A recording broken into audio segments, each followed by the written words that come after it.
So here we've got a...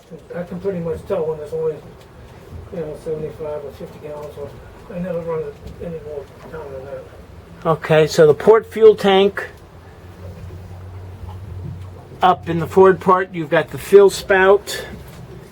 And then the pickup line over there.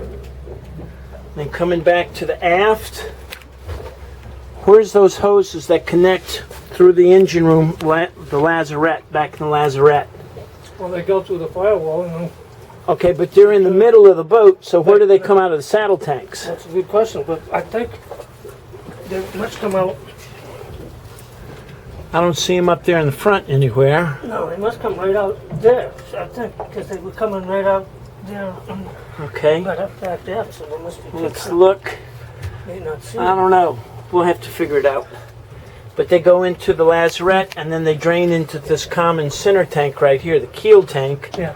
And then this is your tank level gauge right here, your grounding wire, fuel to port, fuel to starboard, and your twin ray cores, port and starboard. That's really nice. Air conditioning pump over there. Oh, it's hard mounted. I've never seen one hard mounted like that before. This is a new one. Okay. I have a second air conditioner.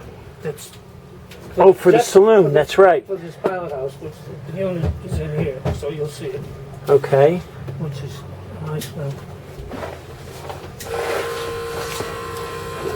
The shifter, start neutral safety switch.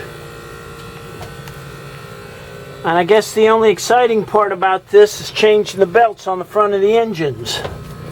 Well, the most exciting part was changing the raw water pump on the port engine. On the starboard engine, there actually is a panel that you can open up. Well, here's the raw pump right here. Yeah, no, that one's easy. Oh, you're talking about the recirc on the front. So there's I meant the port engine. Yeah, but there's the panel you were talking about to do the recirc for the antifreeze on the starboard engine. Yeah. Now that doesn't have one on the port engine, so when I Okay. replaced the water pump Yeah, on the port engine, it was a major freaking job. I bet it was. And I did that to some, well... You did it yourself or you had a No, mechanic? no, they had to pick up the side of the engine. It would take two people to do it. No, the engine has to be picked up a little bit. Oh, you got to move the engine to take off the recirc pump. That Oh, was One wow. of the problems with this, all these boats, you cram in these Okay. others. But the good thing is, it's been done on this boat. Yeah, so you should get another 20 years out of it. I don't know how many years, but Okay. well, you can, if you're a contortionist, you can change the impeller. Yep. Okay. And the sea strainers are easy to clean. They Yep. get cleaned all the time. I see those. Okay.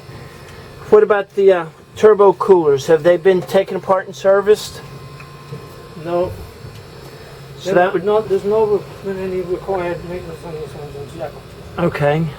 Okay, great. Supposedly there is some at about 1,000 hours, but I don't think it's very significant. These engines are really good engines.